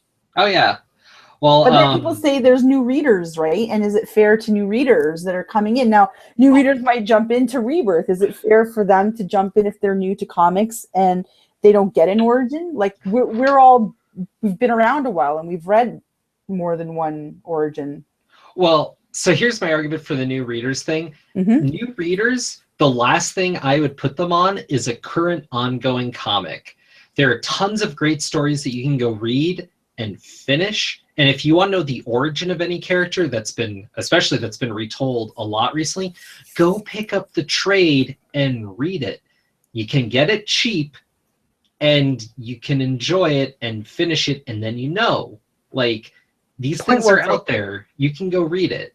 Point well taken. I think that is probably the most sound advice.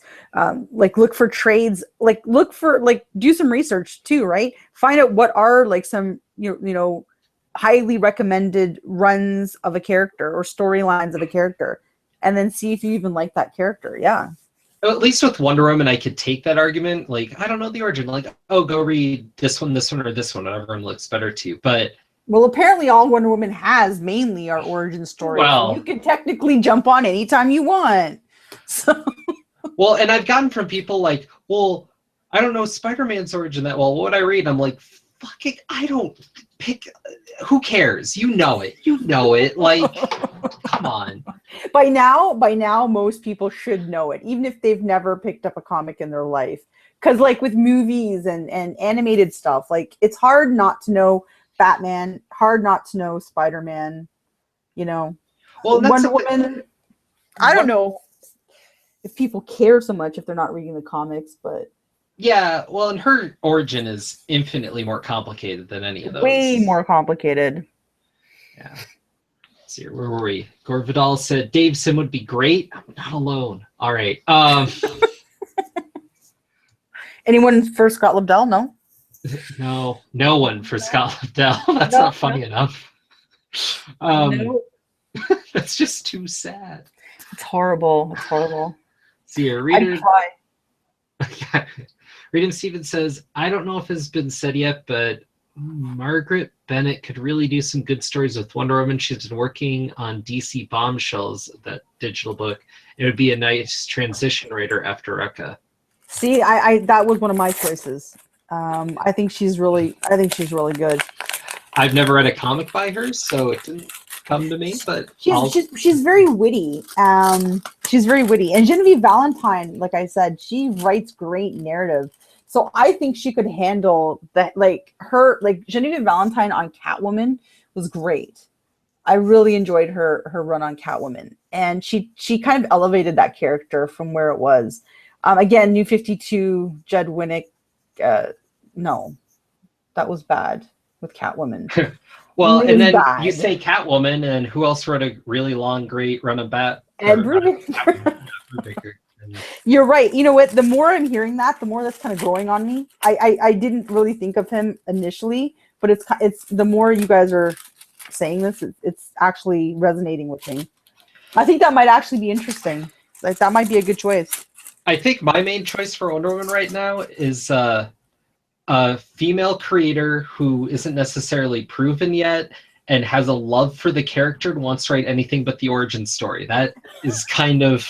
Well, that's why I think Genevieve Valentine or Marguerite Bennett, because I think like I said, like Valentine can handle heavy narrative, man. Like she's a novelist. She like in terms of dealing with like the mythology and you know what? Sometimes I think people take the mythology of Wonder Woman too literally.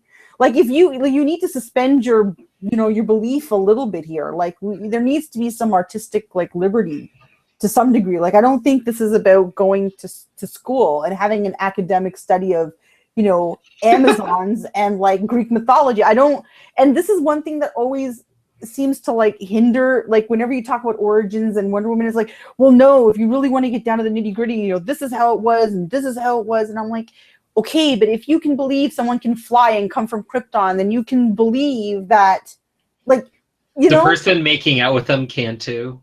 Yeah, I don't know. It's just, I don't need it to be that academic. Like I don't, you know what I mean? Yeah. But, well, no, yeah. Yeah. Like I think there has to be some creative liberty taken, but I think Valentine could handle the heaviness of that. I think Marguerite Bennett would bring a lot of witty charm to the book, and I think she could tell some interesting stories beyond an origin story. Tom King, I'd be interested to see what he would. Not Tom King, sorry, Tom Taylor. Tom Taylor, he did Injustice. Oh, right, yeah. You know what? To give a little bit of levity to the character. I don't know. It'd be kind of nice because a lot of DC stuff is very dark right now. I mean, I know it's always been darker than Marvel and stuff, but it's very like even Superman. There's that ongoing discussion about like, is he been taken too dark? Like, yes, he has. Well, there you go. And there's people that say no and people that say yes, and So I think with Wonder Woman too, she's it. I mean, I think Azarella's run was a bit more darker. Yeah. Now she's kind of ditzy and with the Finches. I don't know. Like it's odd.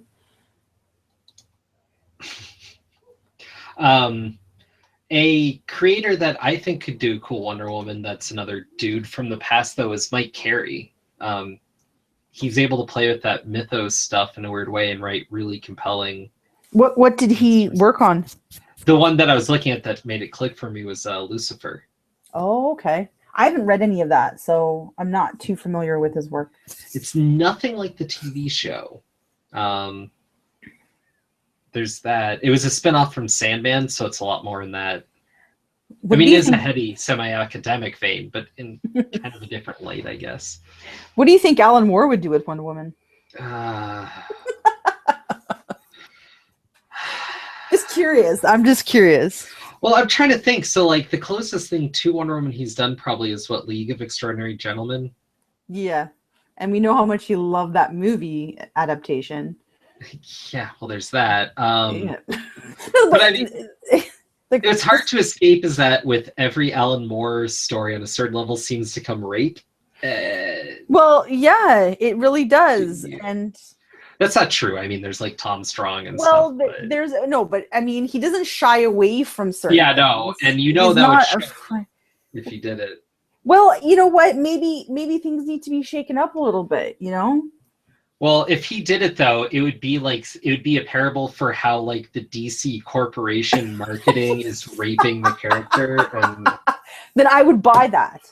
yeah, like I would freaking be like, slam my money down and say, yeah, I'm taking that right now. I'll buy that, baby. that sounds weird. It does sound weird, man, but it's true. Like, I don't know. At this point, after Earth 1, I'm like, whatever, man. Yeah, Alan Moore's... Alan Moore, I'd be just out of curiosity, purely curiosity, just because you just don't know. Like, if he wrote this Earth 1, like, would you be prepared? Like, I don't know. You'd have to be unprepared to be prepared. Right? Like, yeah, it could go anywhere. What that man would put between the covers. Or an author that cares a lot more about like having a male-centric and female-centric sort of thing to different stories would be Neil Gaiman, and what he could do with the character would be interesting. That's interesting. That's an interesting choice. But he's a little bit dark again, though. A little, yeah. A little bit dark. Well, a little bit. Convention for serial killers, kind of dark. No, but I mean, also, he created Angela. You know, he did. Angela's awesome. But that's the thing. I don't know. I think Wonder Woman is. I think optimistically, I think good things are on the horizon for her character and what they're going to do with Rebirth. I'm excited for it. This whole Grant Morrison Volume 1 business. I think the resounding opinion that I've noticed when I watch videos is it's kind of meh. Yeah. You know, I got into it a little bit more with mine because me and my like little ranty raves that I go on. But I think generally we can all agree that it's a little bit meh. There's nothing here that none of us haven't seen before to one degree or another. And I don't think the execution was really. A lot more comments just popped up. Who? I said a lot more comments just popped up. Oddfellows was saying that he's all for Rucka and Valentine did a good job. He's just agreeing with you all around. Yay, Travis! Because it's not my opinion, I'm sure. See here, Gord Vidal said Brubaker could write Wonder Woman during World War II. Yeah, like why doesn't someone do that? Why doesn't someone take her back to good? Sorry, that's a pet peeve of mine. I am sick of World War II and high schools. Just none of that ever again. That's but okay. When has Wonder me. Woman really gone? Like, I mean, has someone really tackled Wonder Woman in that way, like in a good way, recently? Like, I can't think of any stories. Like even not in a long time. No, not in a long time. And you know what? I'd be interested. I mean, I think her solo movie is going to be taking place in that time period. I think. Really? I think so. I don't know. It feels so unnecessary to her character. Like Punisher, they keep jumping him from war to war. It's not that he was so tied to Nam. It's that he was a vet, you know? Right. I think you can update the character and take her out of World War II, and it works better keeping more current with more, you know, wherever the women's issues of the day are. I think that's where she needs to be and not take her back to World War II. And she's like Rosie the Riveter. Like, that feels so reductive at this point. It could be, but I think if it was handled right, it might be interesting. Even if it wasn't, if it wasn't like in continuity, even someone just wrote it like Elseworlds, you know, type thing, like a one-off. I mean, I would have preferred to see that than what this Volume 1 had to offer. Well, fair enough. I mean, I don't know. Like, I know all the Volume 1s are supposed to be like Origins type stuff. So. Well, I think also one of the mandates of these Earth ones is to make them more modern. Like, both Superman, Batman were like emo-y, Twilight-y kind of stuff. So, I don't know. Let's see here. Christine and Oddfellows agree that Moore was not something they wanted to see doing Wonder Woman. 64 says Alan Moore did Wonder Woman with Promethea and Glory, pretty much. So that's a fair point. I didn't even think of that. Though It's kind of like whenever someone does an anagram of the Superman character, it's like an aspect, but it's never quite exactly that character. Right. So it's weird when you see those characters turn around to be more like those characters were then. And if it was more like a direct approach, like if it was him on the actual book sort of thing. yeah, but that's a fair point though. Like it is for sure. Yeah. So your Orvidal says Moore could write anything and Wonder Woman would be ideal. So dissension in the ranks. Let's see here. Reader1717. After Liam Sharp, Nicholas Scott, any suggestions for artists? Colorists. Oh God. It says colonists. I'm just going to translate there. God, artists. That's hard. I mean, I really liked what Yannick Paquette did with Earth One. What are you giggling at? I can't see the comments. Oh, Oddfellows thought said, I didn't even know you were talking, Matt. See here, Christina says, I don't want more Mark Miller on any female-led comic. That is fair. So many things can go wrong. I'd like to see Amy Reader do it. Amy Reader on art or yeah, writing? On art. Huh? Which style of hers? Which kind of how she approached Batwoman. Okay. I liked her. I mean, considering she did issues, with J.H. Williams III. Like, I mean, after what he did artistically on that book, I'd like to see her. I think she could do a good job with Wonder Woman. I think she could. Just when you say Amy Reader, when I think Amy Reader, she started as doing a Mera manga, or certainly in a manga style, and so that's the first thing I think of when I hear her name. But no! I'm talking like what she did with like Batwoman, and that's the only reason I mentioned her, because I saw a completely flip side to her art style. Yeah, or like, which is similar to what she did in Xanadu stylistically. Yeah. So at least more so. Yeah. So let's see here. With Christina, and then okay, so Sophie Campbell is someone I'd like to see do Wonder Woman art. She did Glory, or she was a he, that doesn't matter. That person did Glory not too long ago, and they rebooted that, and that has a really cool cartoony style that I think could make for some interesting comics. Really? With like Wonder Woman though? Yeah, I think so. That might be interesting. It depends. You'd have to have the right pairing of writer. It would be, and it would also, I feel like that would be good if they did like a sensational comics, where it's very much the B Wonder Woman book. Yeah, that might, true. Like, I don't know. I just think sometimes now, the writer and that artist really have to kind of be on the same page in terms of, like almost style. I don't know, like Capullo and Snyder had like a darker style, so them pairing together for Batman was actually, I think that was like a good pairing. It worked. Well, the artists and writer and the whole team have to congeal to make a good comic. That's just definitely. But that's not always the case, right? So yeah, and then you get some weird stuff. Yeah, you do. Yeah, I'm trying to think of other artistic creators that would be really good for Wonder Woman. I mean, the Dodsons, they've done Wonder Woman before, but they're awesome, yeah. Although they do edge on a little like cheesecakey for Wonder Woman. I don't mind it though. I don't mind it. I mean, I think Yannick Paquette's work in this is a bit cheesecakey.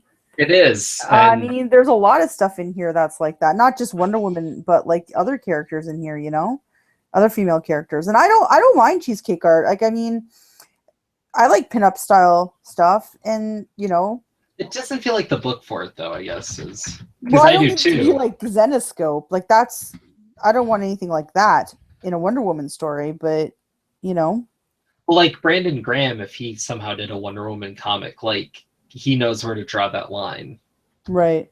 Because he's done straight porn before, but then his other stuff like isn't. And as long as they don't put Greg Land on it, that's okay. And then the artist I want to see in everything now is Sean Murphy. Oh yeah, he's good. I mean, yeah, I think he could do that. He could do whatever. I wouldn't He's care. pretty I'd buy it. versatile. Like, he really hasn't had a bad sort of outing. But yeah. Yeah, and now I'm just trying to think of like female artists and stuff, and not as many are springing to mind because it's harder for me to think of like pencilers or anyone to begin with, and so then to delineate. Mm-hmm. Like, It's not that easy. Like, that's something you kind of have to like ponder a little bit. We've rolled off a couple of names like off the top of our heads, but yeah, I'm sure if we sat down and thought about it, we could come up with more once you put a little bit more research into it too. Because there's probably people that we're not even obviously thinking about. How about Todd McFarlane? Oh my God. Yeah, that'd be great. He'd do a fantastic job. Rob Liefeld. Yes. Writing and art. Can you imagine? You can bring that hawk and dove magic. I don't even want to think about it. No one would have calves or like feet or anything. And for some reason, I picture him drawing her with really big teeth. I don't know why. When you said that, for whatever reason, that sprung to mind, like how Frank Miller does Wonder Woman in a weird way.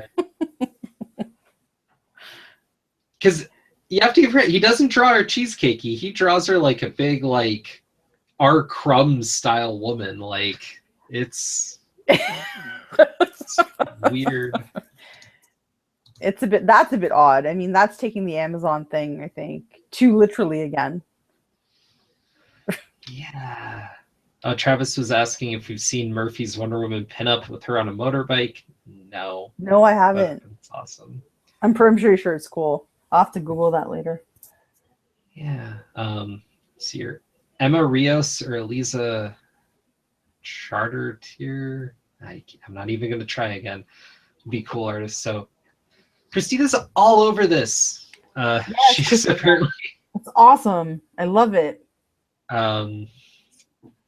She's the person to go to for Wonder Woman stuff, apparently. Well, yeah, man. I mean, maybe like that's the thing. Like, I don't know. Like I said, I have full faith that Rucka is going to do a good job. And Nicola Scott, I mean, I love her work, and Liam Sharp. Like, I'm excited. I'm definitely excited.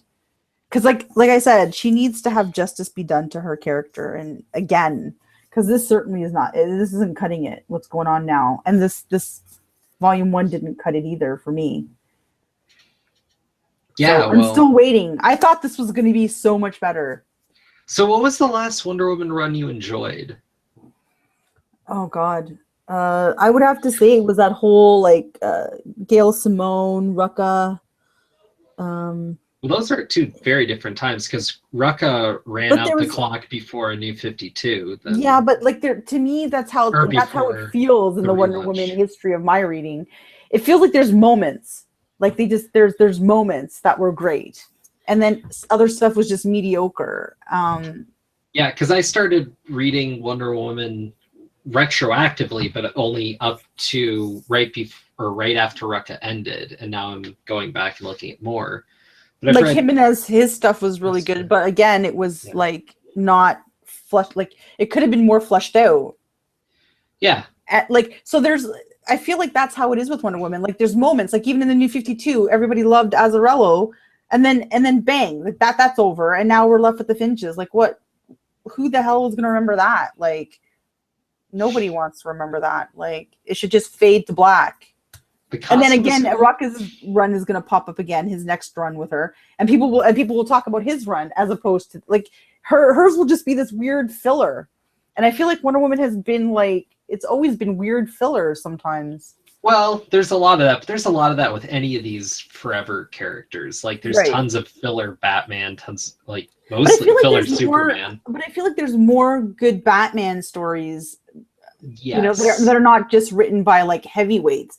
There's more good Batman stories out there than there is like Wonder Woman stories. Like, I seriously, like, that's... Well, there are, partially because I think they let it go to some places. Also, there's a kind of a law of averages going on there, because I mean, how many Batman books are there versus how many Wonder Woman books are there?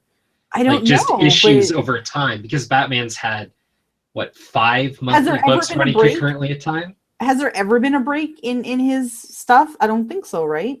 But I think Yeah, for Wonder Woman, there was like a little bit of a break. there's little breaks here and there, and it's only ever like one book at a time. Right, but it's never like you'll never see like, you know, And they're more never than bi-monthly, or they will be soon, but and then they haven't had a weekly book, and like just there's a shit ton of Batman. But yeah, but I feel like Batman's a poor comparison because there's more Batman than there is any other fictional character. Okay, but Wonder Woman technically, I think, is up there with all these big names, right? But all of On them that I some can level. think of. Well, what do you mean? She's a big iconic character. There's no question. We were talking about that earlier. But at the same time, like, she's never quite hit the fan favoritism of most of these other characters. Like, if she wasn't, how do I put this? If she wasn't Wonder Woman, she would be a B-level DC character. Yes. Like, well, that's how her books are kind of written, right? Even though she's technically an A-list character, she's not really treated like an A-list character. I think she's getting different treatment now because she's crossed over into going into movies. Yeah, definitely. I mean, she's had the TV show before and all that. Yeah, but that was like years ago, right? Like that was in the 70s. And then there was this big gap of nothing. And there's been other heroes that have gotten movies before she did. Technically, she should have had a movie way before now. Well, there's that, but I mean, on a smaller level, like she never had a Hush or a like Clone Saga even or anything. No, that's my point with what I've read, right? Like, yeah, there's been other stuff, but it's like what really stands out as being something I would recommend to somebody to read.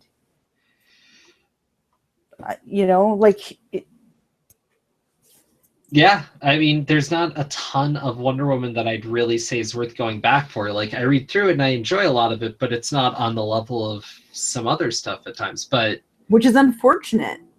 And which is why, like, I think I look at the story so critically is because it's like, okay, like, don't tell me that there's no one capable of writing something that's relevant and interesting and different or, without it being, I don't know. Yeah, no, there's room for a lot of interesting stories with her, especially since not that many have been told. So it's not a question of, are we out of Wonder Woman stories? It's a question of when are they going to start cranking them out? Well, that was just going to be my next comment, was going to be like, yeah, well, when are they going to start writing these? I mean, there's been those moments with certain writers, but those writers, if you look at them, the reason their stories have been successful is because they love the character. Yeah. Right? And I mean, I feel like there's so much coming up with so many people wanting to write Batman or whatever, and Batman has like a waiting list of people that would love to write him.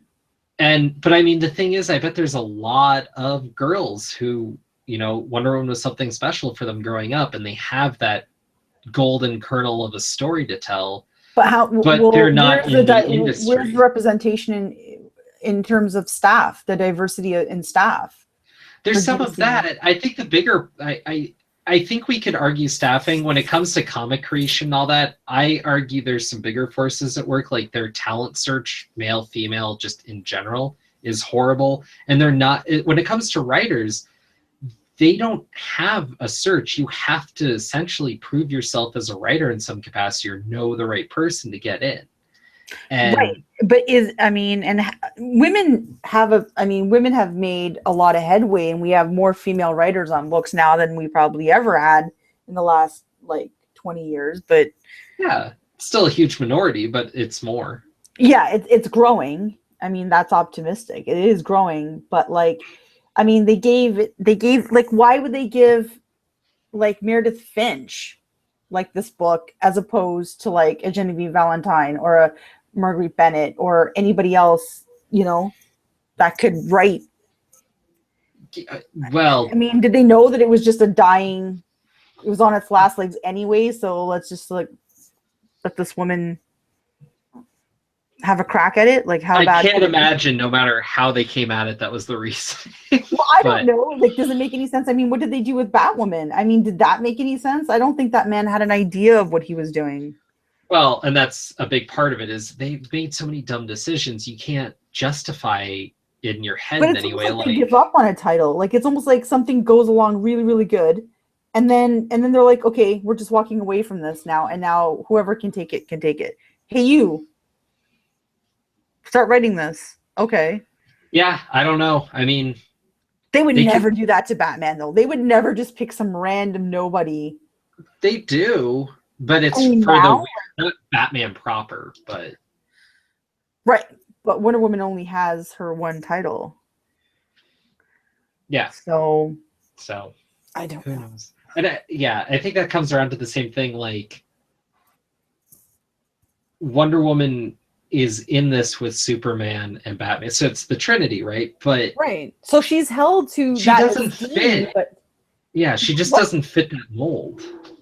No, because I think her like this political attachment, like we spoke about earlier, I think that's what it is. I think people are afraid to write her, or they don't know how to write her, and she is lacking a rogues gallery, so they don't know like how to tackle this. Like you said, what's the crime of the week, or you know, with the Flash, there's like time travel and different things like that at play. Like I don't know if a lot of people are just stymied by her, and just she's there's so much there in terms of her origin and her history and all of that stuff, and they just don't know what to do with her, which is what it really feels like, that no one's really ever known what to do with her. But she's Yeah, such an integral part of DC. yeah, She was there at the beginning, right? Like, so you can't not have her be up there with Batman and Superman. yeah, because she was made to be the female superhero. Right. So she's like grandfathered in. She's there, right? Yeah. But if you don't know what to do with a character for like decades, I don't know. What does that say? Like that's pretty bad. Like, Well, I mean, that DC has that with a lot of their characters that aren't named Batman. And the thing is they've cut most of those characters, but they can't cut Wonder Woman. She's too big. She's too important. oh my God, that'd just cause a worse uproar than putting a crappy writer or anything like that on a book. But we've Like reached a a cutter? yeah, well, here's the thing, that we're in a day and age where these Marvel and DC are cutting a lot of their characters. Marvel cut Fantastic Four. Like that's Yeah, they were heavyweights. That's true. well, they were the But first wasn't there family. more at play there though, with like the rights to movies and all that stuff? Like, wasn't there more? Like there was plotting behind that. I mean, technically you can't confirm any of it, but yeah, it certainly looks like they cut the book because they didn't have full rights to the movies, so they cut the comic, which is the same thing with like X-Men and Inhumans and all that, right? but they can't drop X-Men because No. that's Well, everybody knows that name and loves them. But they kind of marginalize them, which is yeah. funny. I mean, I don't know. Could DC, I mean, I think Wonder Woman was marginalized for a long time. I think Azzarello came around and brought life back to that character. Well, I mean, and for years I've heard about how great Greg Rucka's run is and all that. And but even if that's the case, how many people were really reading it at the like? I mean, well, and that's the thing. She's never sold that well. She's always been a book that they keep in the rafters. They can't shake her, but they don't know what to do with her. No, they really don't.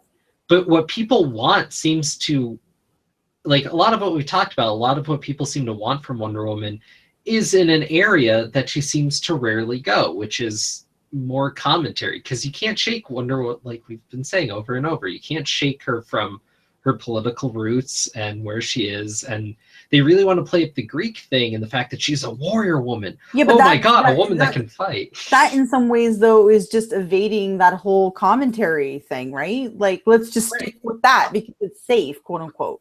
Well, because they're afraid to get too political with a lot of their characters now. Whereas initially, a lot of these characters were super political. But exactly. That was part of the draw, right?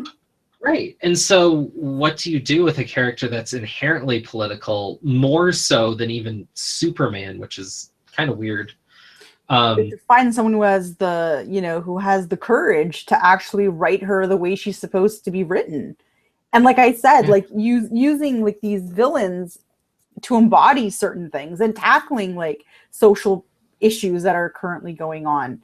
I mean, when she was, I mean, at her inception, that's what she came in to do, right? World War II was going on. Women were like taking up positions that men had taken and had owned previously, because now they're gone off to war to fight. So she played that role, and there's no reason why she still can't do something like that and take certain things on, you know? Well, that's part of it though, is they've gone that route heavy and it backfired on them too, and you can't forget it because it's so woven in. Like when they took away her powers, they tried to make her more the working woman, or they made her work at a fast food chain for a while. Like, yeah, I know those are kind of looked at as the darker days, but well, because it's so weird. it is weird. Like it is weird.